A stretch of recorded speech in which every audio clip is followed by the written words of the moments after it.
The Alienware laptop. Every repair shop's worst nightmare. Why? Because when you have an 8-ton metal sandwich packed with thousands of dollars of high-performance technology, things tend to break at random. And when they don't break randomly, they will break when an unqualified human tries to work on it with sausage fingers and a sledgehammer. Which is exactly why my customer used the mail-in service on my website to beam this 2018 Alienware 17R5 down from Planet Pain to my repair shop. Because though my body may be raccoon, my abnormally large cranium is alien. But even my advanced brain struggles to reach the level of patience needed to work on this 6-year-old space tank, where even a simple repair involves 400 screws, takes 3 days, 20 parts, and infinite thoughts of committing Sudoku just to escape the pain and suffering that this laptop brings with it. So why do I even work on it? Well, money, of course. I like money. But also because it's friggin' awesome. And when put into the correct raccoon-sized hands, it has the potential to go from a slow, filthy, broken mess to a totally viable daily driver that can also play games. And I mean, just look at it. These Alienwares are some of the last laptops that were unapologetically thick with 2 C's just for the sake of being thick. And for that very reason, they're built to withstand more physical abuse than my liver on a day that ends in Y, as long as the components don't cook themselves first. Weighing in at 10 pounds, this spaceship requires all my strength and Lupe's motivation just to get it onto my repair bench.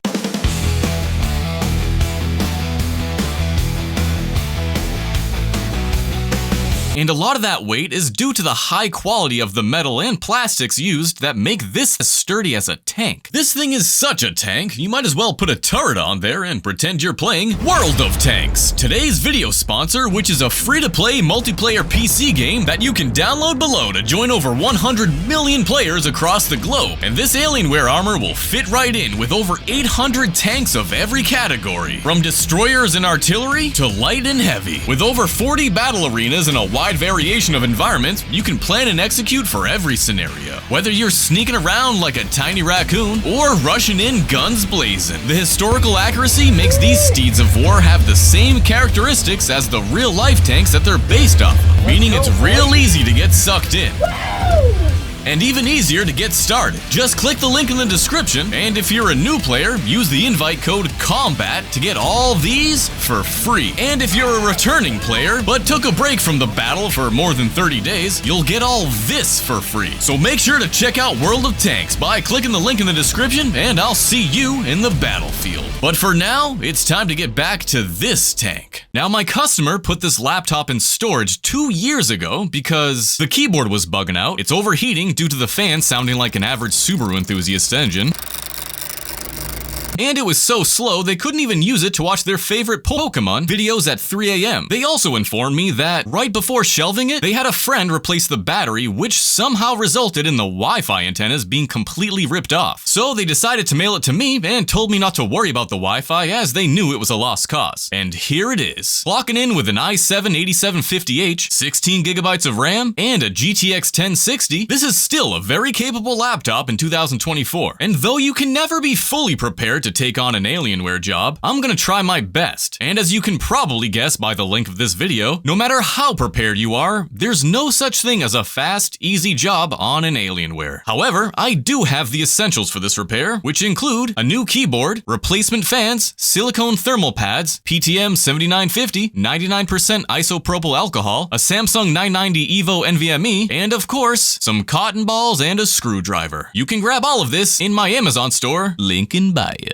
But first things first, I need to recreate the issues. So I go ahead and power it on and immediately hear that fan singing the song of its people. Only one of the fans has a blown bearing, but I'll replace both since they came in a pack. Now to address the slowness. Dear God, the slowness. It takes nearly 2 minutes just to reach the login screen, and what seems like an eternity just to open up Task Manager, where we see this laptop is being teabagged by HDDs. Just look at that read-write speed. Ugh. With no time to waste, I need to flip this beast into the service position. But my muscles are weak from my earlier struggle getting it onto the bench, so I have to call in Lupe to give me a hand. Or 2. Don't worry, he's fine. Now that it's in position, it's time to get started. Just a few screws and the panel pops right off to unveil the evidence of an intergalactic homicide covered in electrical tape and whatever this stuff is. And after 20 minutes of digging, I finally get to the crime scene and see what the previous hammer finger technician was trying to do, which was cover up their massive f*** up. And it gets worse. Putting on my detective cap, I can only guess they accidentally ripped the Wi-Fi cables while replacing the battery, then tried to attach new cables only to miss the hole 80 times, absolutely destroying the mounts in the process. Then, in a panic, they simply wrapped it in electrical tape and called it a day. Yeah, no wonder the Wi-Fi didn't work. But that's not my problem, as the customer specifically stated they don't care about the Wi-Fi. What is my problem, though, is this HDD being the boot drive, which is crazy since this Alienware has 3, count 'em, 3 SSD slots, with 2 being PCIe NVMe. Now comes my favorite part, removing 1,000 screws, and then putting them back where they belong. I am definitely not writing down the screw sizes so that I can keep track, because I don't need to write down things, because I'm... Boom, got it, greatest technician that's ever lived. The greatest technician that's ever lived. Because, you know, with all these screws, dude, the last thing you want is leftovers. Yeah, you don't want to repeat the last time. We don't speak of last time. So before I continue my self-inflicted torture, I want to start the process of cloning this spinny boy to this Samsung 990 NVMe, so in 9 months, when I'm finished unscrewing everything, it'll be ready to install. So off to our high-tech cloning station and into the PCIe to NVMe adapter this goes, where I use Disk Genius to clone it over. Now, you may ask why I'm using a PCIe Gen 4 NVMe instead of a slightly cheaper PCIe 3 one. And the answer is, when you upgrade any machine and you have the opportunity to use a part that can be used in another build 5 years from now, you should do it. And given the age and price difference between this Gen 4 NVMe and the Gen 3 version, it's worth spending a bit extra now to avoid having to spend anything in the future when this spaceship finally runs out of dilithium crystals. You'll just pop this NVMe in the new PC, and that's it. But enough of that nerd talk, let's get back to this repair. After 12 hours pass and my wrists begin getting tired from all this unscrewing, I finally get that panel off so I can access the heatsink, or so I thought. Turns out the fans are plugged in underneath the motherboard, which has to come out anyways so I can get to the keyboard, but damn, what a pain in the ass if you ever just wanted to replace the paste. See what I mean when I say repair shops hate this laptop? Well, after disconnecting some cables that I should have done at the beginning of the repair, the motherboard finally comes out along with the heatsink. Now at this point, between answering the phone, dealing with walk-ins, and making sure I stay hydrated, the entire day has already passed and it's time to go home. 1 day later.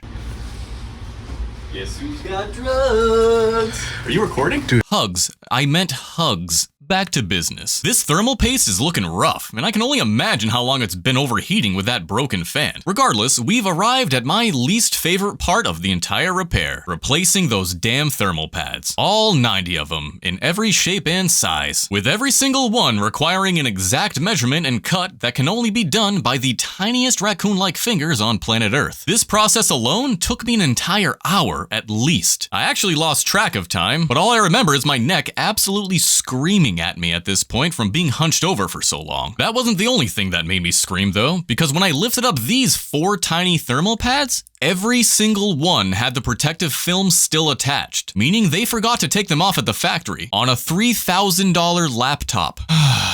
My advice for everyone is, if you're capable of doing so, the first thing you should do when you get a new PC or laptop is to repaste it and make sure the pads are correctly aligned and applied. Because I've seen this way too many times on all different manufacturers' laptops. But now that the new pads are on and the old paste has been removed, it's time to apply some PTM 7950 to the CPU and GPU. Now I use PTM 7950 instead of liquid metal because the temperature difference is within a few degrees, it lasts longer without needing to be replaced, and it can't leak out to cause catastrophic damage, and I enjoy creating works of art. These chippies can't be properly cooled without a working fan though, so it's time to crack open the one that sounds like a playing card stuck in bicycle spokes, and get ready to start a new pandemic from all the gooch that'll be stuck in there. Oh, wow. I'm actually kind of disappointed, but at least I'll get some enjoyment disposing of this fan. What do we do with old stuff, Lupe?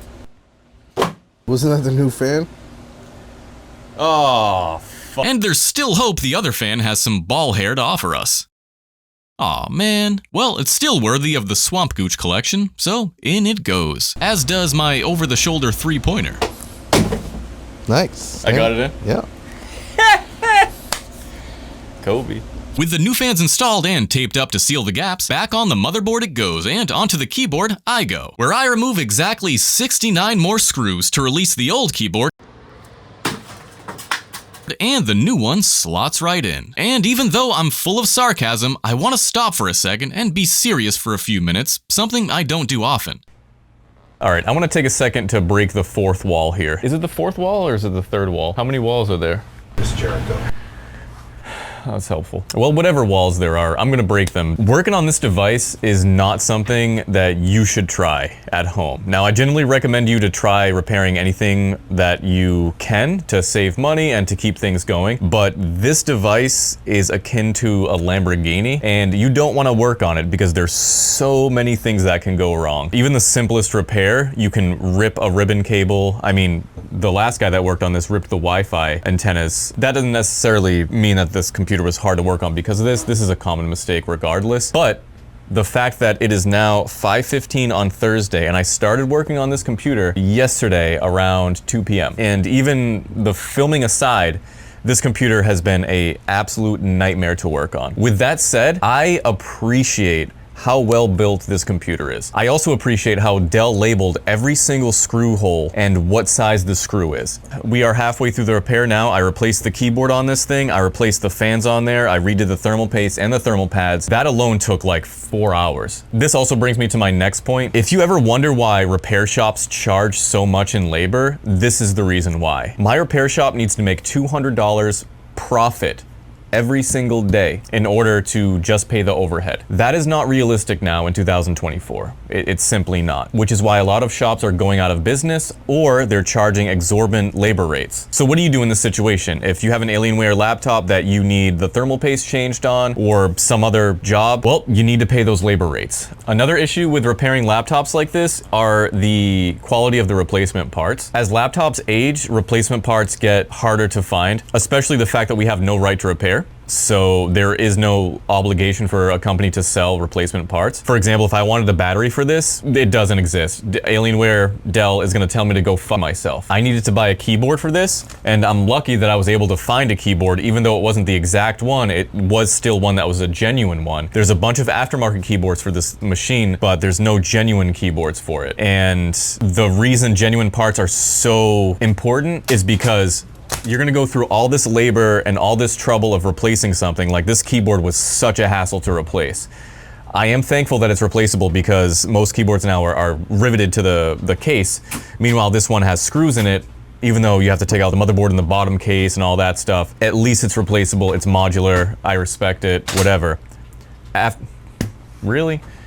Mother's balls. Which is really unfortunate because these laptops are still practical to use. It's a shame that companies don't provide us replacement parts with things. And that's another struggle that repair shop owners are experiencing, that they've always experienced, but more so within the last few years. Parts are becoming harder to find, and the replacement parts that are available are usually crappy aftermarket stuff that doesn't last. With that said, I'm gonna continue this repair. Thank you for watching this intermission. This is rare footage of me being genuine and offering actual advice amongst my brain-rotting shitpost. Now back to the repair. I'm not gonna make you suffer through reinstalling the motherboard and plugging back in all those cables, so let's jump to what's left of that Wi-Fi card. It's day 3 now, and I know my customer said not to worry about it, but doing all this work only to leave this big piece of shit flopping around amongst my works of art is a crime in itself. So I'm gonna take a Wi-Fi card from a motherboard you might recognize from a past video and install it hoping it works, since the antennas the previous repair guy left behind are still good. And you may ask why I didn't reroute the antennas correctly by taking off the display assembly, LCD bezel, and LCD to run them through the hinge gap like the original ones were. Let me remind you that I'm doing this as a favor. And because I have an actual repair business that requires me to pay actual bills, I don't have infinite time to give out for free. But I'll be damned if I don't go out of my way to help a customer when I can. By this time, the HDD finished cloning over to the NVMe, so I reinstall both of them, but keep the HDD unplugged so it doesn't accidentally boot from it. I'll also add a heatsink on the SSD after I make sure the clone was successful, which it kind of was. It failed to boot 2 times, so I had to go into safe mode and just restart it from there where it suddenly worked. Sometimes this happens and I forget the exact reason, and I don't really care at this point, so as long as it works. But the Wi-Fi isn't working, and after trying another card, it still isn't working. Thankfully, I find an AX200 laying around, and that one worked, as did the Bluetooth. And the signal was actually stronger than I thought since the antennas were now on the bottom of the laptop. Last but not least, it's time to clean the space dust off this laptop so its outside can match its shiny new insides. Some 75% isopropyl alcohol and a microfiber cloth do the trick. And you remember how slow that boot up time was? Check this baby out. From 10 minutes to 10 seconds. And that old HDD is now a storage drive for all that homework. Reaching the end of a job like this is a satisfying feeling, especially when you can see the before and after so clearly. And for under $350, this was money well spent for my customer, but it still needs to get to them. Thankfully for both of us, Lupe works for the post office and has promised to personally make sure this package arrives back safely. All right, Lupe.